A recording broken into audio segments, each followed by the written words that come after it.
Hi, thanks for tuning in to episode number 103 of the Doctor Podcast Cykiert File Show. And as usual, I'm your host, Dr. Robert Cykiert. And I would really appreciate it if you could like and repost and subscribe and follow at Doctor Podcasts, and also tell all your friends about it so we can get more great guests like we have today. Our guest today is Dr. Yuna Rapoport, who's an ophthalmologist just like me. So we're talking about some of my favorite topics about eyes and vision correction.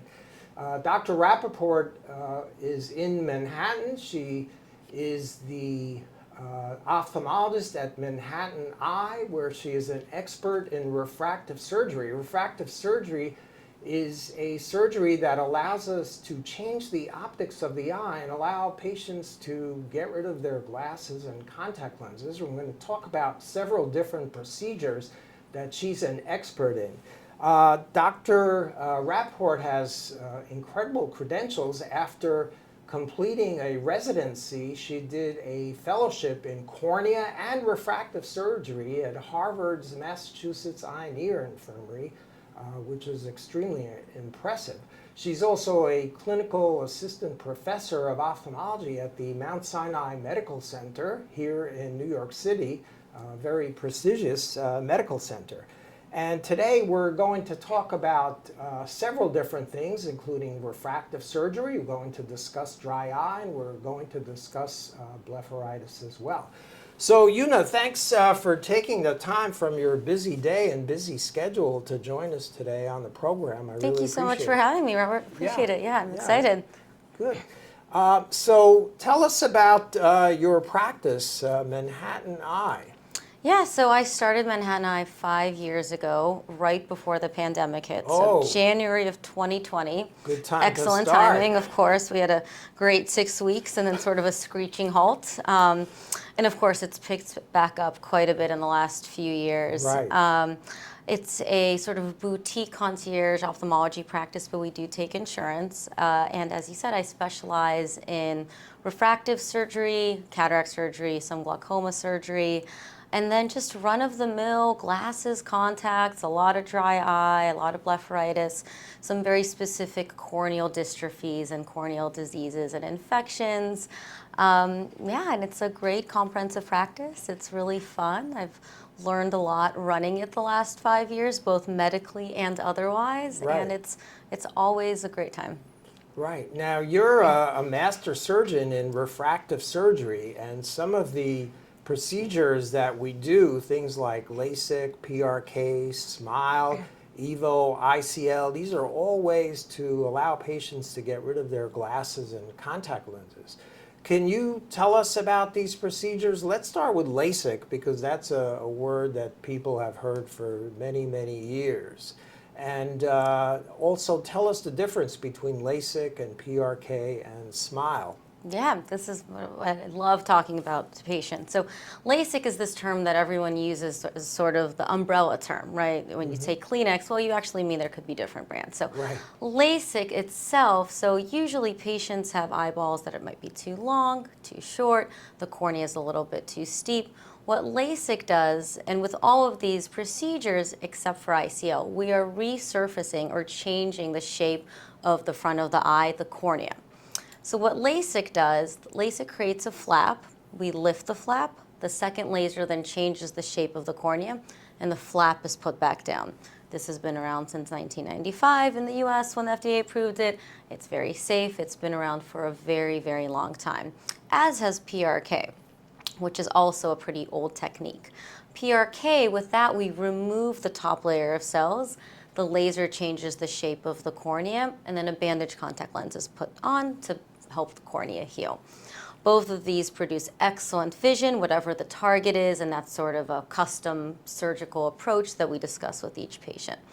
But what is really exciting is that we have these new techniques that have come around sort of in the last, let's say, decade or so with SMILE and Evo ICL. Right. And those are the two main ones. Yeah, sorry to interrupt. Let's talk about SMILE Yeah. procedure, which a lot of patients are asking about. Yep. How is that different than LASIK and different than PRK? Absolutely. So SMILE, you think, well, I showed up to an eye doctor, aren't we dentistry? Okay, so SMILE, SMILE stands for small incision lenticular extraction. So instead of creating a flap, the different laser basically creates a lenticule, and then I gently remove the lenticule. So you're inside the middle of the cornea exactly. and removing a tiny, tiny microscopic Exactly. sliver of the cornea. Correct, exactly. And so what I think the benefit of SMILE is compared to LASIK is that because there's no flap, we're not really going through the corneal nerves as much, and there's less of a chance of dry eye. So anybody with even remote dry eye, I definitely recommend SMILE over LASIK. And the immediate post-operative period, the day after, we're not worried about a flap. You know, I tell patients the next day, go skydiving for all I care. You know, it's not going to ruin the SMILE procedure. Next day? Absolutely. Wow. There's no physical activity or anything that a patient can do that will ruin the SMILE procedure even the hour after. So because there's no flap. Because there's no flap. We're not worried about the flap sort of moving out of the way. Right. And patients are having incredible outcomes. They really are, in terms of both dry eye, long-term vision, and patients are on their phones that night, back at work the next day. You know, I think you probably know this as well in the field. You get to know patients' hobbies quite well with the questions they ask. Right. Can I do this? Can I do that? And, you know, I have patients who are trapeze artists and ballroom dancers and remember what was the last question I got? Archers, right? And so they're asking about, I know, right? We have some pretty interesting patients. So they're asking about their ability to go back to these activities. And I say with SMILE, next day. So they're really incredible outcomes with these. Right. With LASIK, I have patients who like to swim or scuba dive or snorkel. I tell them to wait like 2 or 3 weeks. Definitely. So with SMILE, they could do it much quicker. Right, exactly, yeah. The vision takes 2 to 3 days to be perfect, but in terms of the actual anatomy, you're free to do all these things the very next day. Why do LASIK at all? Well, there are certain patients, the people who are farsighted, that don't qualify for SMILE. So there are a certain number. SMILE is good for people who are nearsighted or have myopia. Exactly. Okay. And so that is the majority of patients walking around, right? But there's definitely patients who are farsighted or hyperopic, and they don't qualify for SMILE. Right. And of course, there are other things here and there, but for the most part, if you qualify for LASIK, you also qualify for SMILE. Wow, that's great to know. Yeah. So tell us about PRK. Patients ask about PRK, which is actually the oldest laser procedure. It came out even before LASIK. Right. Do you still do PRK? Barely ever. So I think PRK has such an uncomfortable recovery period. Right. And there are just and I do it if a patient isn't a candidate for any of the other procedures, and I think that it's safe to do PRK if they have a slightly irregular cornea, and I'll do cross-linking right away, which freezes their cornea. Right. But besides that, you know, that it's a 3 to 5 day really uncomfortable recovery period. Right. I just don't think it's worth it. And PRK has been rebranded as LASIK and ablation and all these other fancy terms. At the end of the day, there are better, more comfortable procedures for patients, and that's what we want to do. Right, yeah. So I'm barely doing any PRK these days. Yeah, so quick recovery of vision and good results, and patients are happy. Our patients sometimes ask, are there increased risks with the SMILE procedure as compared to LASIK, or are there less risks with SMILE? I think that there are similar risks, right? These are topical procedures, so we're not going inside the eye, right? So there's no risk of glaucoma or retinal detachments. They're all surface procedures, right? So there's risks of topical infection, inflammation right on the eye. And then the minutia is that there are similar risks in terms of the cornea progressively getting thinner or weaker with age, what we call ectasia. Right. If you screen patients appropriately and you're conservative in whom you offer these services to, then I think that it's a very safe procedure. With LASIK, of course, there's that risk immediately of the flap coming off, right? Which is, you know, the biggest thing we want to avoid. And sometimes bacteria getting under the flap. With SMILE, I think the biggest risk is during the procedure itself. I think it's technically more complicated for the surgeon to do, so I think it's just a harder procedure to learn. So you want to be, you know, you want the patient to know that you're in they're in good hands, and Right. you've done many. Smile's actually been around since the mid-2000s in Europe. It was just FDA approved in the US in 2018. Right. So it's been around Yeah. here for a while as well. Yeah. So tell us about Evo ICL. Yeah, so ICL has been around also for 30 plus years. It was the Vision, that was the first lens, and the Evo came out 22. And so what this is, it's a lens, it's an implantable Collamer lens. It's a lens that is inserted inside the eyeball. It goes in front of the patient's own lens and behind the iris, the colored part of the eye. So it's behind the pupil. Correct, exactly. Right. So it's not visible to the naked eye. Nobody can see it unless another eye doctor is looking in, essentially. Right. What is remarkable about this procedure is that we're not touching the cornea at all. So we're leaving a pristine, untouched cornea. So why is that important? So it basically allows for there to be absolutely no dry eye at all because we're not ablating, we're not going in the middle of the cornea. It also allows for the patient to have more choices down the road when they get to be of cataract age, 60, 70, 80, 90, and they want to do a cataract surgery. Anytime you do an ablative procedure, LASIK, SMILE, PRK, you're limiting the choices of what lenses to implant later on. Right. And Evo ICL, you have all the choices later on. So it's really remarkable. And by not touching the cornea, you could argue that the corneal strength is stronger and it doesn't have the chance of having any progression or any weakness later on.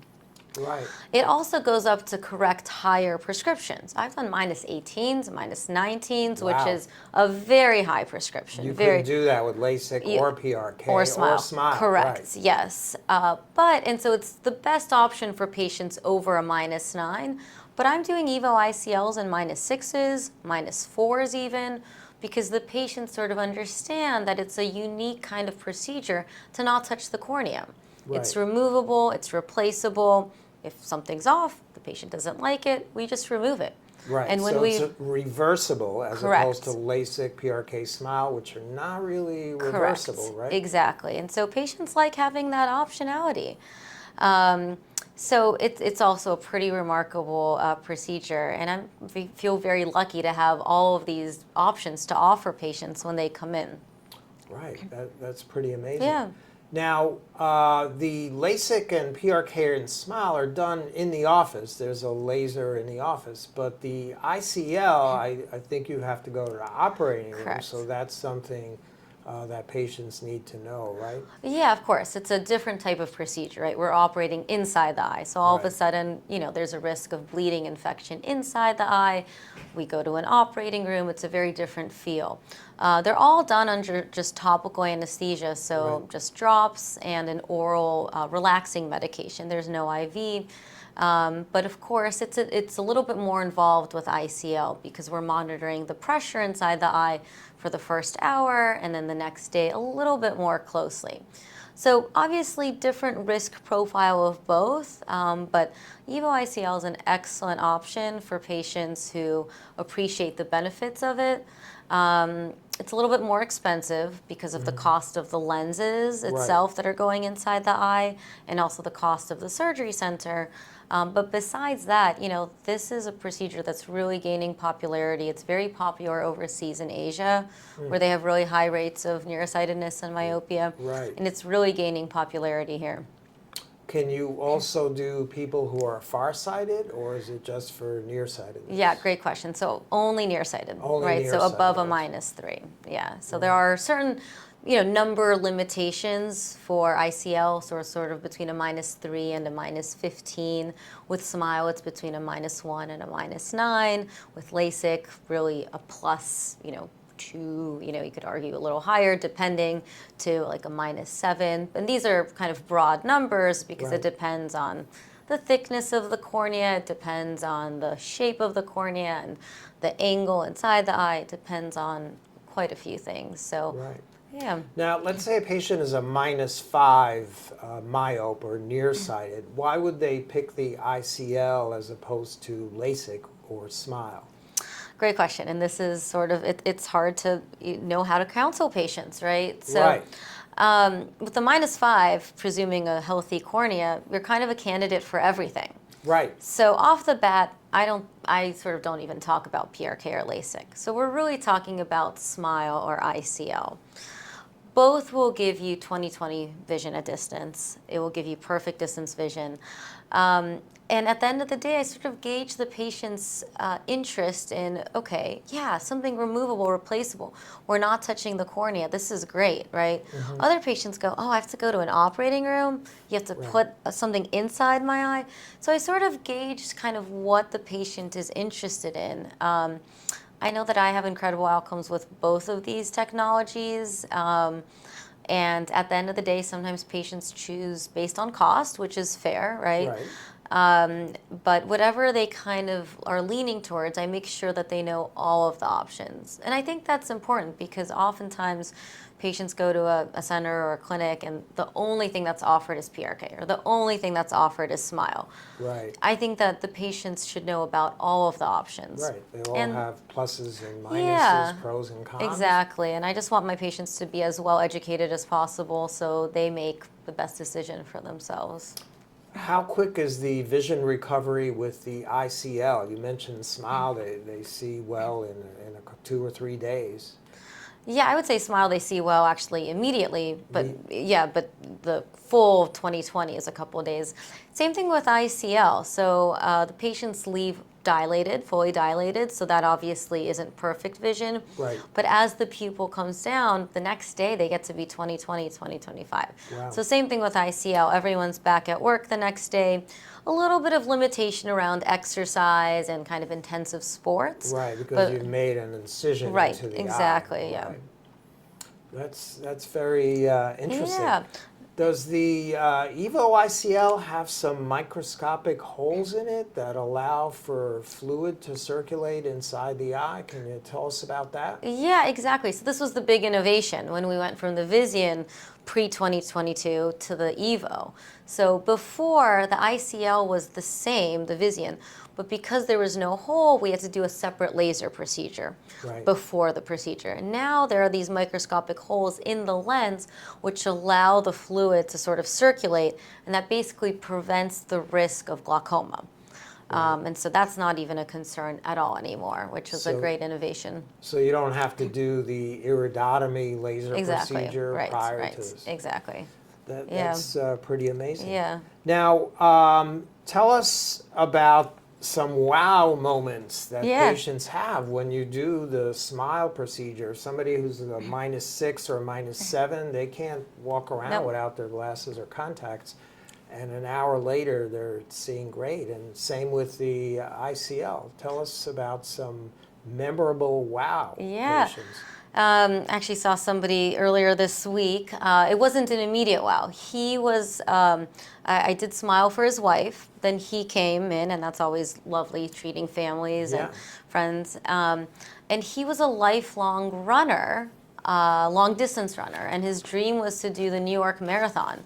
But running for that long of a period of time with contacts, his contacts would really dry out and he couldn't stand them after an hour with the wind. Running for that long with glasses or exercising in general is so uncomfortable. So he had the SMILE procedure to then be able to train for the marathon. I saw him earlier this week. He ran it last November and crushed it, had an incredible time. He won? I don't know if you could, I think he has a day job. But yeah, he had an incredible time and, completed his dream of running this marathon. And it was the SMILE procedure that allowed him to get rid of his glasses, throw away his contacts that would dry out continuously. And so he was so grateful for that. So a lot of times these wow moments happen a little bit later when these procedures allow patients to do activities that they otherwise, rock climbing, camping, etc., they would otherwise struggle to do. I had a patient who was a -17. That's off the charts, right? Yeah. Very much off the charts. In terms of even the glasses, right? They're so thick. You're spending a fortune on these glasses. Right. Contact lenses, you have to make custom contact lenses. They're not commercially available. Did ICL for her and touched up the remainder. I think it was a -1, -2 with LASIK afterwards. Wow. And she's 20/20, and she was crying in the chair. Actually, her mother was the one that was almost about to cry because they didn't know that it was ever possible. Tears of joy. Yeah, exactly. Better than tears of dryness, but yeah. No, so yeah, it's, this is why we go into medicine, right? To get that hug the next day and that wow moment. So it's just as meaningful for me as it is for the patient. Wow, so you can do ICL, and then if you need to Right. fine tune it, you can do LASIK later on. Right, yeah. It's And then pretty there's amazing. it really is, yeah. So that's another option, right? You can combine the lens and the laser procedure as well. And let me give you another example of a patient who was on the far-sided end of things. He was a +8, right? So that's very rare, as you know. So Very farsighted, for right. these patients, there's no laser that can Yeah, correct or remove that too much high. tissue. So for him, he was a young guy, early 20s. We did a refractive lens exchange, which is essentially, as you know, it's a cataract surgery in someone who does not have a cataract. Right. I take the lens out, I put in a new lens, and the lens we put in was a trifocal that corrected for distance, intermediate, and near. He's left with a +1. We're thinking about maybe doing some type of laser, but maybe not. But Right. he's 20, 30, can drive legally without anything. And yeah, it's just these. He must cry every time he comes to your office. Right? He's a little more reserved. But yeah, no, he's very thankful. Yeah.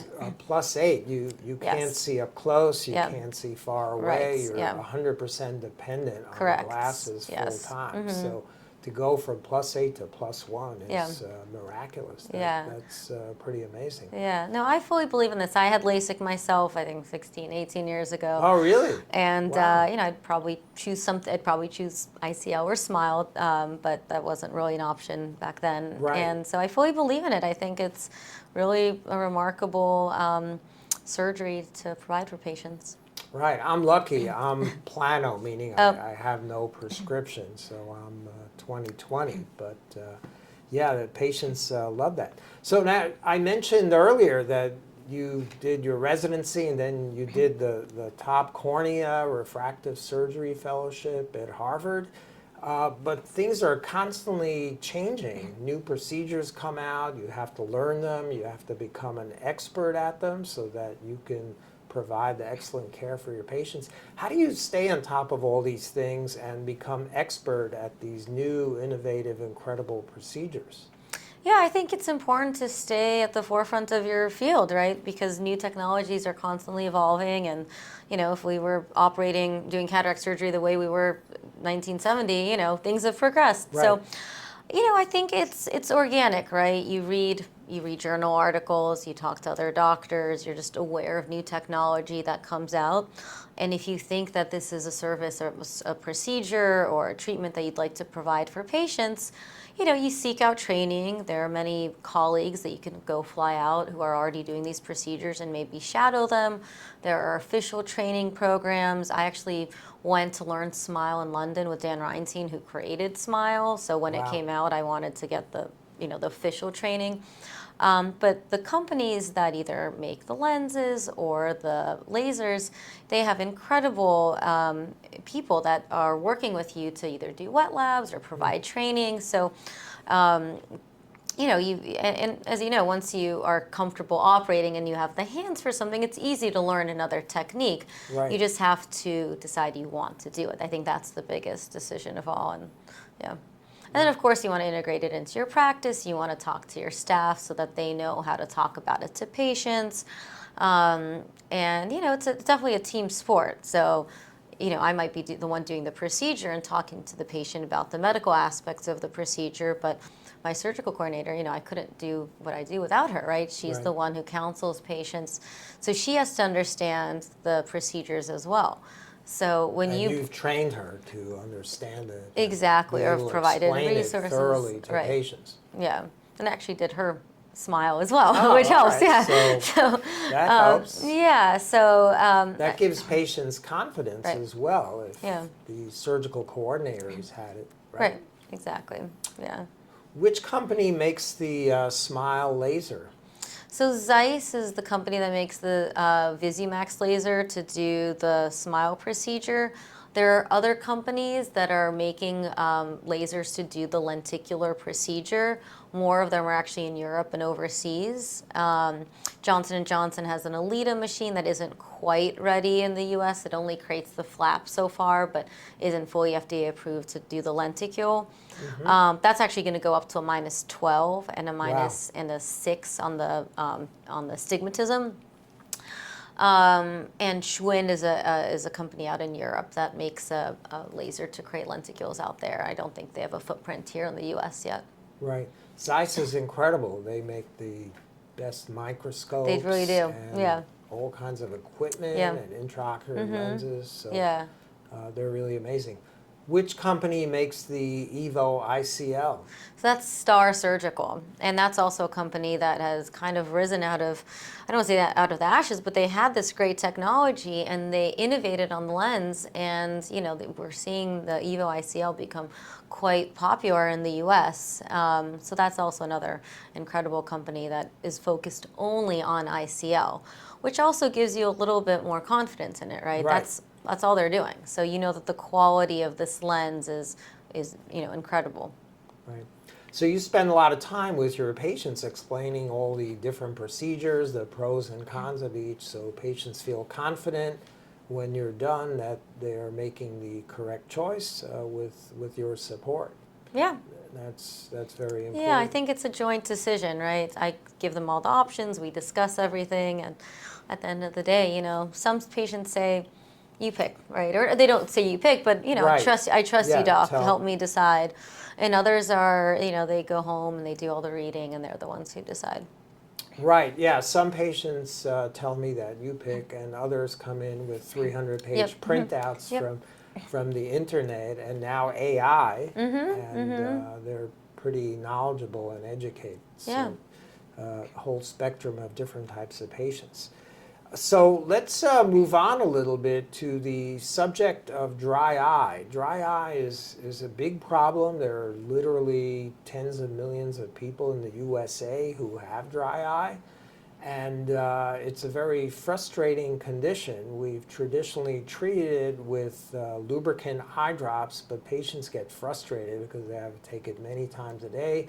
We also have some prescription eye drops and some other types of treatments, but now you're an expert in IPL and also RF treatment for dry eye. Tell us about those innovative procedures.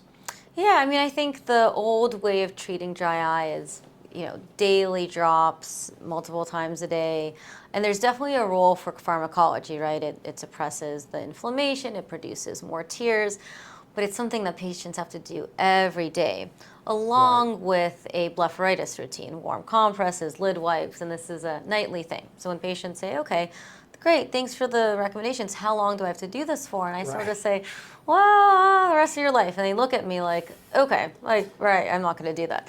Well, I have a tip for you. Okay. Don't say you have to do it the rest of your life. I say you have to do it indefinitely.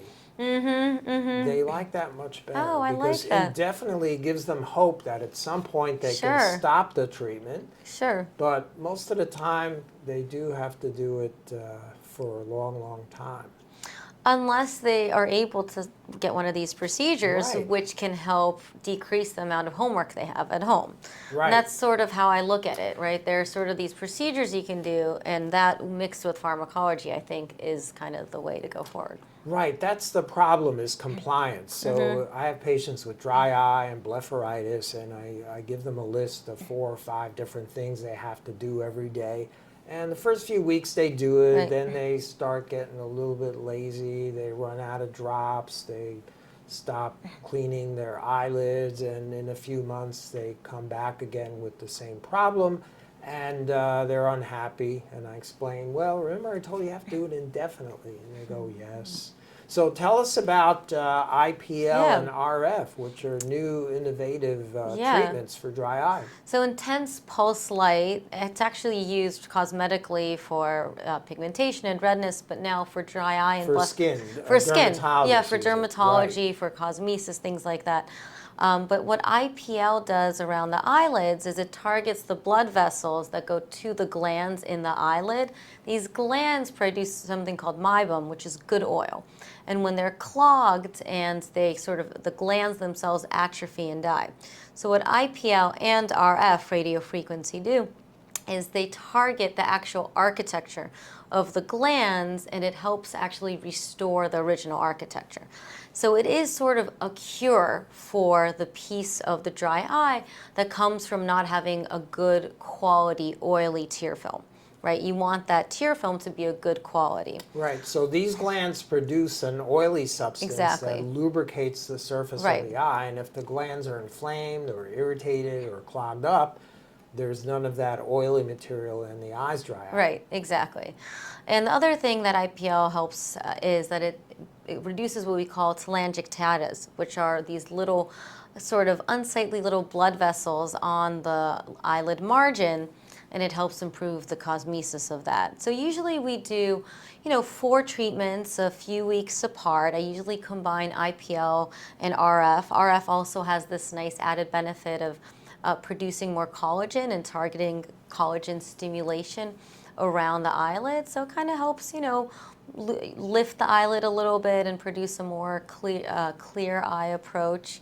And so this combination, a few treatments several weeks apart, is what I found really restores that original architecture and gives patients kind of the freedom to not have to do this chronic dry eye treatment, blepharitis treatment. So no more forever and no more indefinitely. That's the goal, right? Right. And what I'm finding is that younger patients are super busy and they say, great, there's something I can do in the office now that will help me get my time back at home. Let's do it, right? Right. And So they might be able to cut the drops from 6 or 8 times a day to just a couple of times a day. I mean, no one's doing drops 6 to 8 times a day, right? Right. You know that, right? So unless they're severe, which right. are, Yeah, right, exactly. So my patients seem to be having great outcomes. And of course, not everyone's a candidate, right? You need Right. to, not everyone's a candidate for IPL. Pretty much everyone is a candidate for RF. There's certain restrictions, but for the most part, everyone's a candidate for one or the other. That's great. And how long does it take to work? You mentioned 4 treatments over a time period. Yeah. Do they get immediate results after that, or it takes a while? Yeah, so at each session, I also express the glands, which means I squeeze on the glands and actually squeeze out that oil, and patients feel sort of immediately better. But I think for the long-term treatment, I usually say anywhere from 2 to 6 months after the last treatment. So after the 4th, we'll re-image their glands and do something called meibography to show the improvement in the glands. But we see improvement even a year after as well.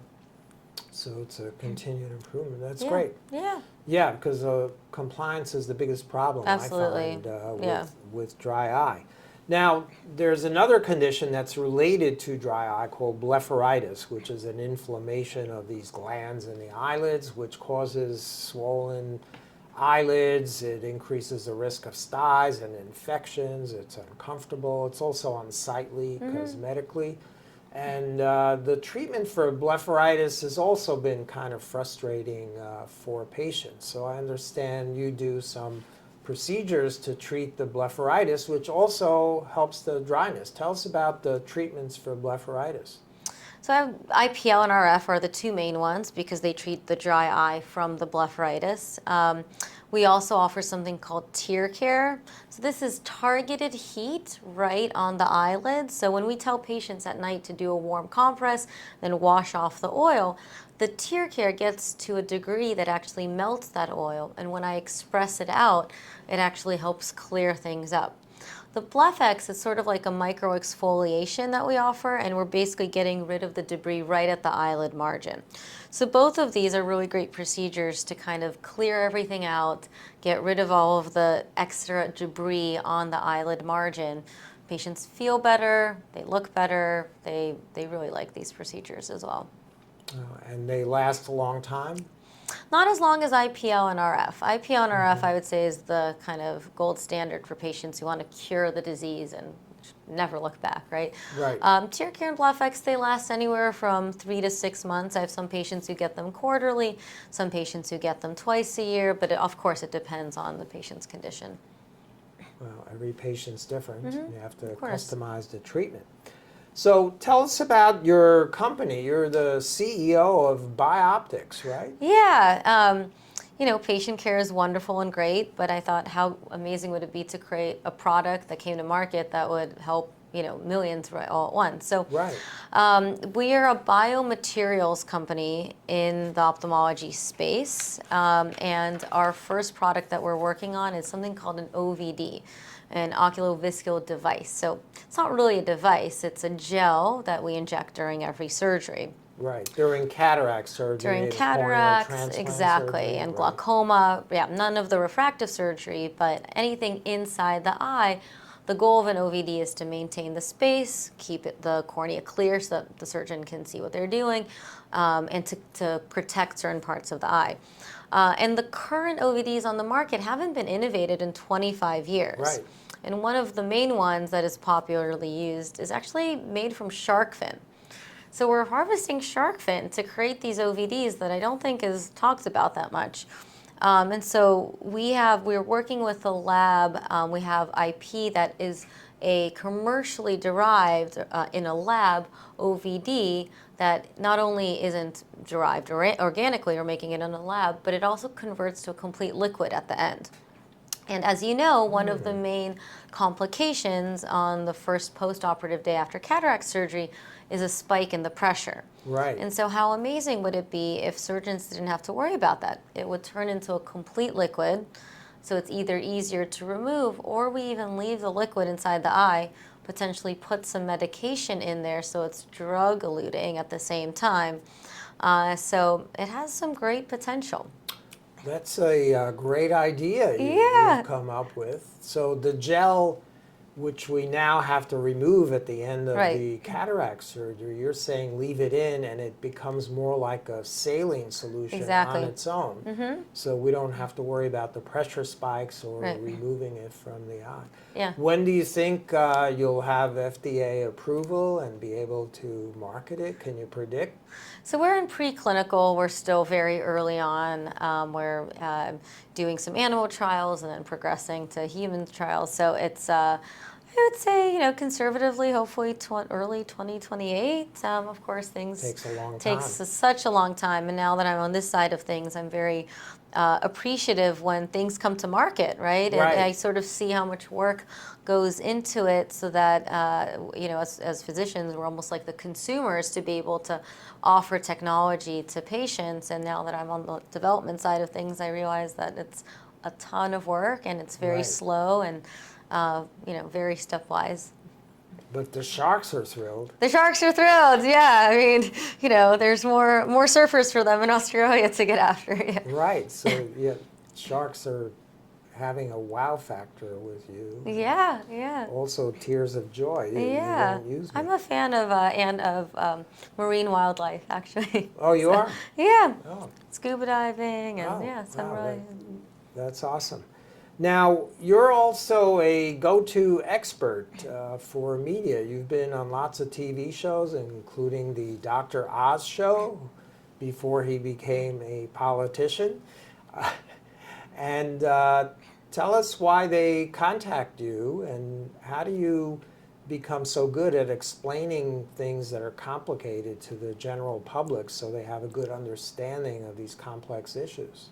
Yeah, so he has a huge viewership. This was, I was asked to speak about LASIK and SMILE, actually. I think this was 7 years ago, 6 years ago, because there were reports of depression and suicide that were linked with LASIK and SMILE. So a lot of what I tried to do on the show was debunk the myth of association that had no physiological basis. So for example, a patient said, oh, I had awful floaters after my LASIK and it was debilitating. That doesn't, LASIK's on the front of the eye. We're not affecting the floaters. There's no basis at all. So a lot of what I did was actually trying to debunk myths. I think for whatever reason, refractive surgery has gotten this bad reputation, and I don't know why. You know, there are so many other surgeries that we do that have way higher risk. Right. And for whatever reason, LASIK and all the refractive procedures have had this false, poor reputation. And so what I tried to do was debunk the myths that, okay, of course, there might be a tiny bit of a risk of dry eye, but as physicians, we treat that. We treat that before, we treat that after. And to kind of, you know, give the information around the safety. Of course, there's risks with everything, but, you know, I think it's one of the safest procedures out there. Yeah, it's incredibly safe. If the patient is a good candidate, the risk of complications is incredibly low. I think the answer might be to do a psychological evaluation of patients. I've had many patients over the years who have expectations that are not realistic. And if a patient tells me about those expectations, I try to explain to them why they're unrealistic. If the patient then understands, then we can go ahead with the procedure. If the patient insists on achieving unrealistic expectations, that's going to be a problem. Absolutely. And then that can trigger depression and other Absolutely, problems. But the issue is that gets a lot of attention in the media. The other 99.9% of patients who have fantastic results don't really get attention from the media. So you were able to explain that. That's really good. And of course, you know, we want to treat mental health, you know, give it its light, right? And these issues are very real, but I think that, you know, there's really no link at all. And I remember actually a colleague of mine said, you know, you don't have to operate on everyone who walks in through your door. You know, you start off your career and you want to operate, right? You want to do more cases. But sometimes saying, I don't think you're a good candidate for whatever reason, whether it's psychological or expectations, that's fair, right? You don't, Absolutely. You don't have to. I turn away many patients for a variety of reasons. Exactly. And the patients I treat are happy with the results. So that's very important. Tell us about your role at Mount Sinai Medical Center here in New York City. Yeah, it's a little bit of training the residents, fellows. It makes me very grateful for the training I had. It's such one-on-one training in the operating room. And it's really nice to just impart knowledge on the next generation. They're getting smarter and smarter. Right, and they keep you on the ball because Absolutely. they ask you tough questions, so you have to stay on top of Right. everything and have the right answers. So it keeps our brains going as well. Now, I understand that you're a world traveler. You've been to over 70 countries, is that right? Maybe 80, I don't know. 80? Yeah, You've lost track. How do you have time to do that and run a busy practice and do all these new innovative surgeries that you're a master in and also travel around the world? Do you sleep at all? Probably not enough. Yeah, and I don't leave my practice for too long. So a lot of these trips are a week, right? Not more. And so I'll travel very far.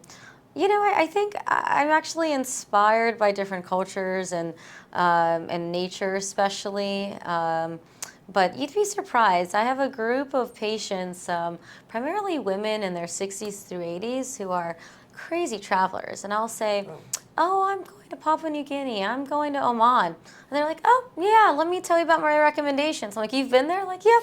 So you think that, you know, I've been to many, you know, living in New York, you encounter such interesting people. Right. And you've developed a relationship with them. And so some of my patients, you know, who also share a love for travel, and they come into my office and I have photos of my travels up, and you know, we bond that way, and it's a nice way to connect over their experiences, my experiences, and and a lot of these places, sometimes I'll give lectures or I'll attend a meeting, and it's really interesting to meet colleagues overseas just to hear what they're doing. Different perspectives. They don't have access to certain technologies or corneal tissue, for example, for corneal transplants. We are so lucky in the U.S. that we have such access to corneal tissue. They really don't overseas in many places. Now, you were at the Aravind Hospital in India, which is extremely busy. Tell us about your experience there, and did you learn any new things that you could apply to your practice here?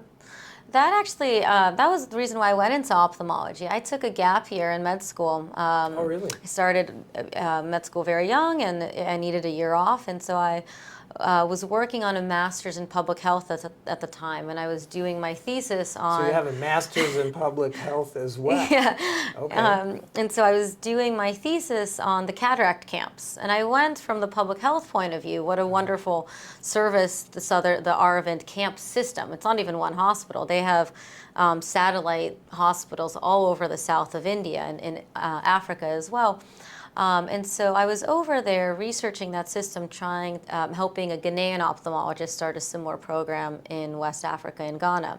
But while I was there, I said, these cataract surgeries are really cool. The corneal ulcers in India were really gnarly. I mean, the pathology there we don't see here. Right. So, I finished off my year traveling, doing the public health research, and I came back to med school, and I kept it in the back of my mind that from an actual medical, technical point of view, outside from the public health, this was something I was interested in. And since then, I've been lucky enough to go back to Nepal and India several times to various sites and teach and also learn, do something called a skills transfer to actually teach local ophthalmologists certain techniques and learn from them as well. So I would teach them phaco, and I learned small incision cataract surgery because the cataracts in India and Nepal are just so much denser and harder, and so they're use different techniques over there. You must have a lot of frequent flyer miles. Yeah, I'm a regular at the airports. Right. I understand you also speak several different languages. Is that right? Yeah. Which languages do you speak? I speak Russian. That was my first language. I was born in Latvia. I speak Hebrew, Spanish, and French, which I learned at various stages of school, and I still try to keep up with a tutor here and there. But yeah. That's great. So that allows you to travel around the world and communicate with people in their own native language. Yeah. That's fantastic. I think that the patients like to be able to communicate and to speak. I think it's a different type of connection. Right. You should open a travel agency as well. Because Yeah. you sound like you have a lot of extra time. I know, tons of extra time. I can't wait to. I actually love planning trips and giving travel advice to people just for fun. So I was right. Yeah. That's fantastic. Absolutely. So where do you think ophthalmology is going in the next 5 years, and what effect do you think AI is going to have on ophthalmologists? Yeah, I mean, I think AI, I'm welcoming AI if they want to do parts of my job that can automate things, great. We're already seeing AI reading fundus photos, right, and detecting early diabetic retinopathy. I don't think it's quite as good as an actual doctor reading it, but I think the use case of that is maybe a very rural area where the local ophthalmologist specialist is maybe an 8-hour drive or even further. And so you can have these photos taken, read by AI, and then flagged if there's any abnormality, and then those patients who have any abnormalities would make the drive in to see the ophthalmologist. So perhaps you would miss a few cases, but you would be targeting a broader patient population. So from an epidemiology sort of numbers point of view, I think you would be treating and catching more patients earlier on. That's just one example, I think, of AI. We're already talking about robotics cataract surgery. Right. Sure, why not? If you could automate certain steps and automate everything, at the end of the day, it's how do we provide better outcomes for patients that are safer and treat patients efficiently, effectively, and so I welcome it. I think one thing specifically within ophthalmology that's interesting is the space of drug-eluting stents that we're seeing a little bit in the glaucoma space. There's only 2 on the market right now, but we're seeing quite a few other companies develop things there, and that goes along with what I think about patient compliance. If you can Right. do a procedure, implant something that makes a patient not have to be reliant on a glaucoma drop, Right. not have that toxicity on the epithelium, I think that's brilliant. And I think we're going to see more of that. I hope we do. Yeah, it seems to be headed that way. So you don't think AI is going to put us out of work in the next few years? I'd be happy to be put out of work. I'd be Then you could I'd be travel. backpacking and photographing. Sounds great. All right, that sounds terrific. Well, I want to thank you again for taking time from your busy schedule. I know you're about to run to the airport, so thanks very much for joining us today to explain all these complex issues, which you have great talent in explaining so that the public out there can understand them. We really appreciate that. Yeah, it's my pleasure. This was a great conversation. Thank you for having me on. All right, thank you.